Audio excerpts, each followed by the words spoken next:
Ngayon po ay ika-28 araw ng buwan ng Pebrero 2021. At andito po tayo ngayon upang talakayin ang gamit ng wika sa lipunan. Patungkol po ito sa ah, pananaliksik sa kultura at wikang Pilipino sa baitang na ika-11. Ang pamagat po ng ating tatalakayin ngayon ay matutukoy ang iba't ibang gamit ng wika sa lipunan. Bago po natin simulan ito, ay marahil bigyan po natin ng pakahulugan kung ano ba ang ibig sabihin ng wika at gaano po talaga ito kaimportante sa ating bayan at sa ating buhay. So, ang wika, ang karaniwan nating ginagamit, binibigkas, ginagamit sa pananaliksik, ginagamit sa pakikipagtalakayan o sa kung ano-ano mang ah, bagay na ating ginagawa dito sa mundong ito. Okay. At dapat nating malaman kung ano nga ba talaga ang iba't ibang gamit ng wika sa ating lipunan. Ibig sabihin ng lipunan ay itong society natin, society sa English.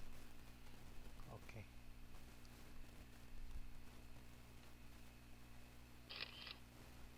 Okay, ito. At bago po natin tatalakayin, atin munang aalamin kung ano nga ba talaga ang ating pambansang wika. So, sa ulitin, ang ating pambansang wika ay ang wikang Filipino. Okay, andito ang mga layunin natin sa ating tinatalakay ngayong araw o ngayong diskusyon. Una, natutukoy ang iba't ibang gamit ng wika sa lipunan. So, dapat nating malalaman kung ano nga ba ang iba't ibang wika o ano-ano nga ba ang iba't ibang gamit ng wika sa ating lipunan.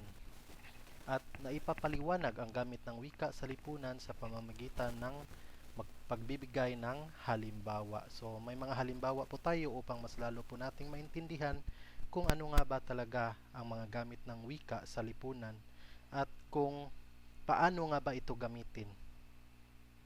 Okay. Mayroon dito mga halimbawa, isang konversasyon. Sabi ng isa, "Oy pare, long time no see, maligayang kaarawan." So, ibig sabihin, bumabati yung isa sa isang kaibigan sa kanyang kaibigang matagal na niyang hindi nakikita. Kaya binabati niya iyon na maligayang kaarawan since na kaarawan ng kanyang kaibigan ngayong kay tagal niyang hindi nakikita o nakakasalamuha. And pangalawa, ang pag-ibig ko ay parang butiki, sa iyo lang kumakapit. So, ang ibig sabihin yon ay nanliligaw o sumusuyo sa isang babae. Karaniwang binibigkas to ng mga lalaki. Pangatlo, paano magpaparehistro sa COMELEC? So, nagtatanong ng isang taong walang alam. So, or kung paano magpaparehistro sa COMELEC or kulang sa kaalaman kung ano nga ba talaga ang mga proseso patungkol sa pagpaparehistro sa COMELEC. So, ang COMELEC ay ang departamento kung saan sila ang nangangasiwa sa pagboto bilang isang mamamayan. Then, pang-apat, tapos ka na bang kumain? So, karaniwang tinatanong sa taong nag-aalala lalo na ng mga mahal natin sa buhay kung tapos na ba tayong kumain.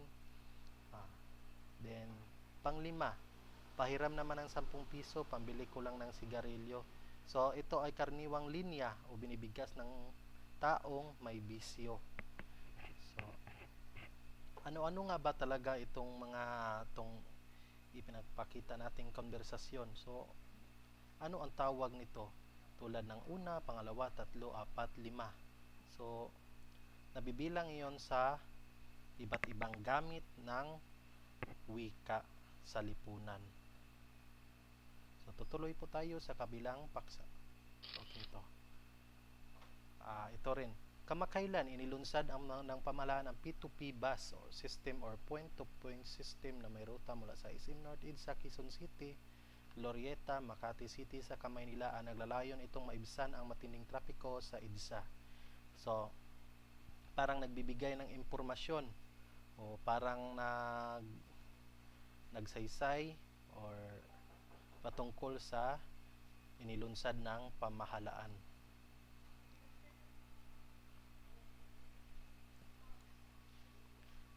Next. Ito, gamit ng wika sa lipunan. So, anong nakikita ninyo sa larawan? So, nakikita niyo na nasa sentro ang wika. At ang gamit nito sa lipunan, ito yung mga tao na nakapalibot sa wika. So, ito ang mga gamit ng wika sa lipunan. Unang-una, interactional. So, tulad ng nasa larawan, magandang araw o isang pagbati. So, ibig sabihin, itong pagbati, tulad nung unang binanggit natin, yung konversasyon sa una na, pare, long time no see, maligayang kaarawan. So, ibig sabihin, iyon ay interactional. So, halimbawa, ano nga ba ang ibig sabihin ng interactional? Ginagamit ito sa pagpapanatili ng mga relasyong sosyal katulad ng pagbati sa iba't ibang okasyon, panunukso, pagbibiro, pag-iimbita, pasalamat, pagpapalitan ng kuro-kuro tungkol sa isang partikular na isyu o yung parang nagdedebate. So, magkaroon, ibig sabihin ng interactional, nagkakaroon ng interaksyon. So, katulad ng pagbibiro, binibiro ng kaibigan yung isang kaibigan niyang madaling maiirita. Hindi ba masarap biruin yung taong madaling naiirita? Yun, pagbibiro. Yun ay interactional. Yung pang-iimbita, sabihin na, oy pare, or kaibigan ko, may bukas piyesta sa aming bayan, kaya inimbitihan kitang dumalo doon para kainin yung bahay namin. Yun ay pang-iimbita. So, anong reaction mo? Siyempre, hindi ka tumanggi, kainan na yun. Sunod, pasasalamat. Salamat sa ginawa mong kabutihan sa akin. Yun, nagpapasalamat ka. Interactional. Yung parang nagpapalitan kayo, pag may nagpapasalamat sa iyo, ano ang karaniwan mong reply sa kanya? Yung sabihin mo na, you're welcome. Tapos pagpapalitan ng kuro-kuro, yung para kayong nagdidebate tungkol sa isang partikular na issue. Yon, interactional yon. Nagkakaroon ng interaksyon sa dalawang individual o nagtatalakay yung dalawang individual patungkol sa isang issue. So, ito, paggamit ng mga salitang pang-teenager, liham na pangkaibigan, lingwahe ng mga bakla, professional na jargon, palitang ritualistic at dialektong regional. Yun, isa rin yung interactional, yung paggamit ng mga salitang pang-teenager tulad ng LOL. Ano bang ibig sabihin ng LOL? Laugh out loud. Liham pangkaibigan. Hindi na uso ngayon yung liham pangkaibigan dahil ang uso ngayon ay through chat na lang. Sunod, lingwahe ng mga bakla. Oy, bes, ganun. Tapos, professional na jargon, palitan ng ritualistic at dialektong regional. So, karaniwang ginagawa ito ng mga ano bang tawag nito? Yung mga matatanda na mga ninununo natin, yung ritualistic at dialektong regional.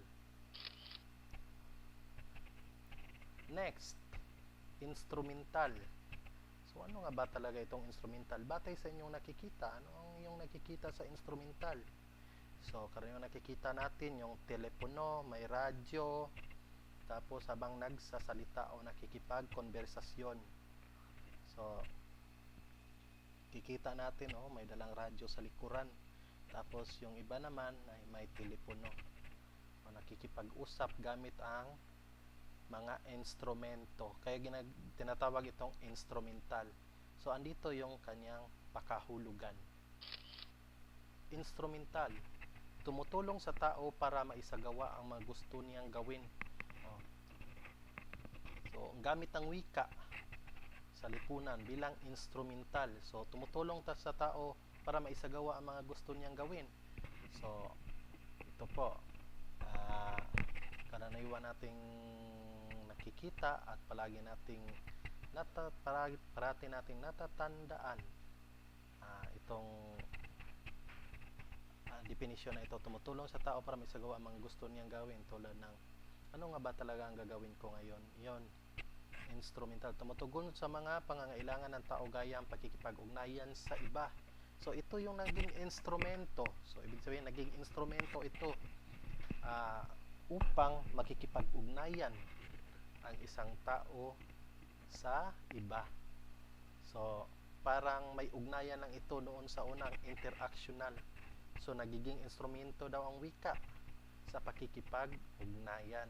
Yung una, ang wika ay ang dahilan ng interaction o nagdudulot ng interaction o interactional. Ito instrumental na naman. Tapos magagamit ang wika sa pagpapangaral, verbal na pagpapahayag, pagmumungkahi, paghingi, pag-utos, pakikiusap, liham pangangalakal at pagpapakita ng mga patalastas tungkol sa isang produkto.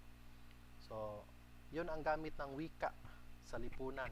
Instrumental, naging instrumento ito upang tayo ay makikipag-konversasyon sa lahat na yan.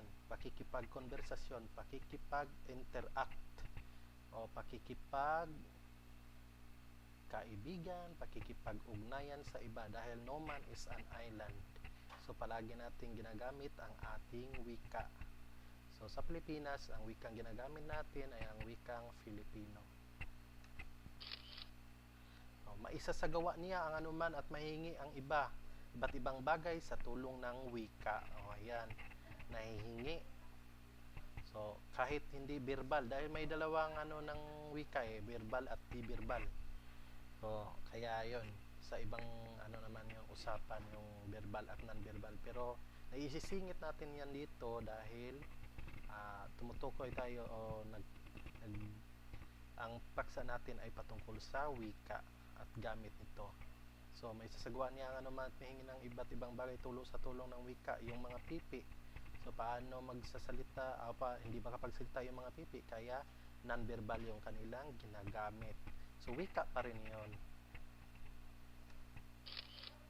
Okay, sa susunod, regulatorio. So regulatorio, from the term regulatorio or regulatory. So pag karaniwan nyo nakikita ito sa mga daanan or sa mga establishmento, mayroong stop. Yan, regulatory. So keep right. So ito ay mga pangkaraniwan nating nakikita sa lansangan. Ito pala ay mga wika. Sige. May gamit ding regulatory ang wika na nangangahulugan na gagamit ito sa pagkontrol ng mga ugali o asal ng ibang tao, sitwasyon o kaganapan. Totoo ito. So magagamit din regulatory ang wika. So mga regulasyon, yung mga yung batas o regulasyon, yung regulasyon yun yung parati nating sinusunod para hindi tayo makalabag sa batas. Kabila dito ang pagbibigay ng mga patakarano, palisi at mga gabay o panuntunan, pag-aaproba o di pagpapatibay, pagbibigay ng pahintulot, pambatikos, pagsang-ayon, pagbibigay paalala, pababala at pagbibigay panuto. So pagbibigay panuto, karanawan nating kinaligtaan sa tuwing tayo nagsasagot sa sagutang papel. So panuto, hindi natin binabasa yung sinasabi na encircle the letter of the correct answer. So yung binilugan natin ay hindi tama, ay yung mali, hindi na tayo sumusunod sa panuto, kaya nagiging mali o nagiging zero kadalasan. Tapos pagbigay paalala, tulad ng beware of dogs. So may aso kaya wag kang pumasok. Tapos ito pag-aaproba, pagbibigay ng pahintulot, papuri at pambabatikos. Karaniwan nangyayari ito sa ating administrasyon ngayon, yung pambabatikos. Nasa gamit ng wikang regulatorio pala yun. Ito, ang pagbibigay direksyon gaya ng pagtuturo ng lokasyon, direksyon sa pagluluto ng isang ulam, direksyon sa pagsagot ng pagsusulit, at direksyon sa paggawa ng anumang bagay ay mga halimbawa ng tungkuling regulatorio. Dito na yon, mga halimbawa, literal. Ito, pagbibigay direksyon ng pagtuturo ng lokasyon. So may nagtatanong sa inyo na saan ba nakatira si Juan de la Cruz, yung nasa kabilang baryo, saan tayo dadaan, anong kalye ang dadaanan natin. So yun, nagbibigay tayo ng direksyon. Isa yung uri ng tungkuling regulatoryo. Tapos direksyon sa pagluluto o yung menu. Sa menu, yung recipe. Ano bang pinagkaiba ng menu at recipe? Yung menu, listahan ng pagkain, habang yung recipe ay pangalan ng pagkain at kung paano ito gawin. Okay. Personal. So gamit rin ang wika sa lipunan na pampersonal. So ano ba yung mga personal na bagay na karaniwan nating ginagamitan ng wika? Ito. Ang personal, pagpapahayag ng personalidad at damdamin ng isang individual. So napahayag natin ang ating damdamin, yung panliligaw, isa yung personal, gamit personal ng wika sa lipunan. Yung sinasabi na kukunin ko ang buwan at ibibigay ko sa iyong harapan. Sabi naman ng babae, paano mo kukunin ang buwan? Hindi mo nga makuha yung kulangot mo. Sagot naman ng lalaki, di ko naman alam na kulangot pala ang gusto mo. Yun. Yun yung pagpapahayag ng damdamin. Tapos pangalawa, paglalahad ng sariling opinyon at kuro-kuro sa paksang pinag-uusapan. So naglalahad ng sariling opinyon, tulad ng nasa sagutang papel nyo sa summative test na merong isulat ang sariling opinyon patungkol sa isang paksa. Yun, personal na yon, sarili mong opinyon. At meron din sa mga diaryo yung opinion or editorial, nandoon yun, isang personal na sulatin. Tapos pangatlo, pagsulat ng tala-arawan at journal at pagpapahayag ng pagpapahalaga sa anumang anyong panitikan, tulad ng pagsulat ng mga tula, dula, o nagpapahayag ng sariling damdamin. Yun ay personal na gamit ng wika sa lipunan. Sunod, nasaan nyo itong iba't ibang pangungusap na padamdam, pagmumura, paghingi ng paumanhin, pagpapahayag ng pansariling damdamin, natutuwa, nagagalit, nagugulat, mga hinanakit, pag-asa, kagustuhan, at iba pang pansariling pahayag. Yan, nakapaloob na doon yung tulad ng panliligaw, pansariling pahayag, paghihingi ng paumanhin, pagmura, padamdam. So may mga pangungusap na padamdam, o yung parang nagdaramdam yung isang tao, pakikipag-usap na padamdam, pagmumura. So yun. Heuristiko. So kailan ba ginagamit itong heuristiko? Ano ba talaga itong heuristiko? So anong nakikita niyo balikan natin. Anong nakikita nyo sa heuristiko? Meron doon yung may agree, disagree. So ano ba ang heuristiko? Ito ay ginagamit itong ng tao upang matuto at magtamong mga tiyak na kaalaman tungkol sa mundo, sa mga akademiko at profesional na sitwasyon. So pang-akademiko, tulad ng mga nasa SLHT at mga module, yun ay heuristiko. So ito ay ang pagbibigay o paghahanap ng kaalaman. So pagbibigay o paghahanap ng kaalaman, yun ang gamit ng wika sa lipunan, heuristiko or heuristic.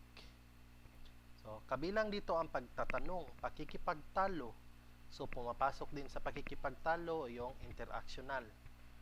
Tapos yung personal, pumapasok rin doon yung personal, yung interactional, yun, dahil nakikipagtalo. Pagbibigay definisyon, panunuri, sarbi at pananaliksik.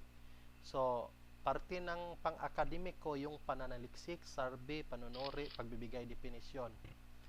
Tapos nakapaloob din dito ang pakikinig sa radyo, panonood ng telebisyon, pagbabasa ng pahayagan, magazine, blog at mga aklat kung saan nakakuha tayo ng impormasyon.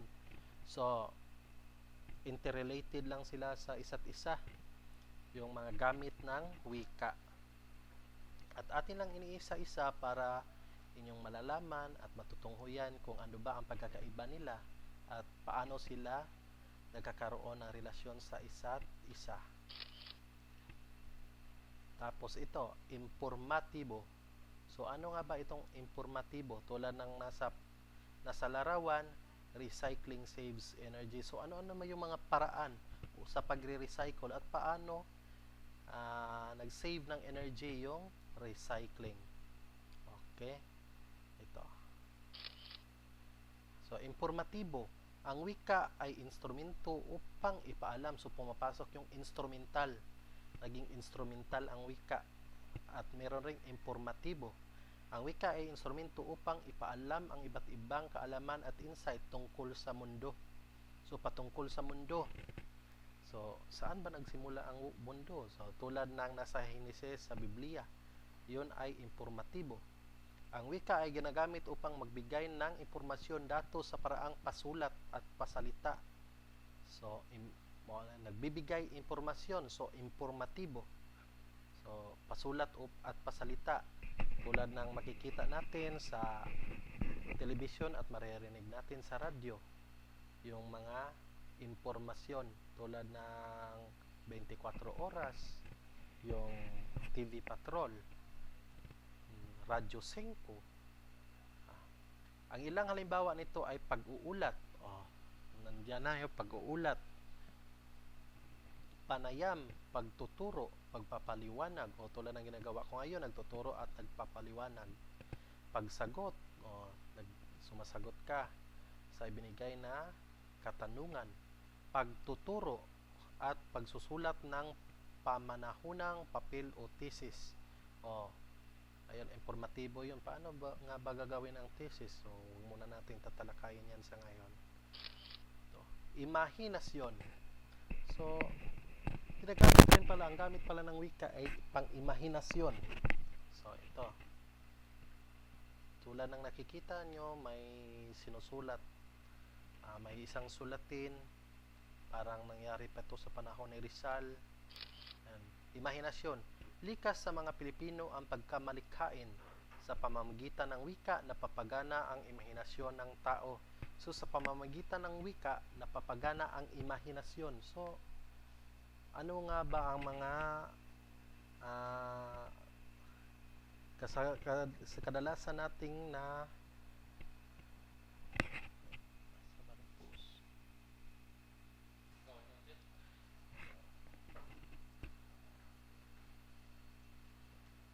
imahinasyon ng tao. So, sa pamamagitan ng wika, makalikha tayo ng iba't ibang imahinasyon.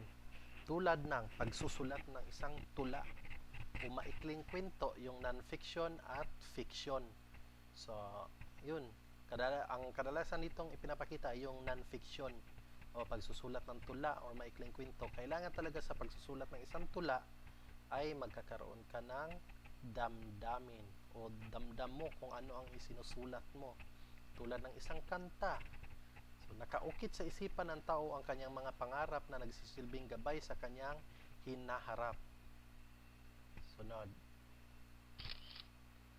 So, at yun ang lahat ng ating tinatalakay ngayon.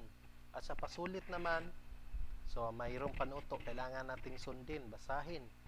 Isulat ang sagot sa inyong sagutang papel kung ano mang gamit ng wika, mayroon ang bawat pangungusap. So, kung saan nakapaloob ang bawat pangungusap na ito.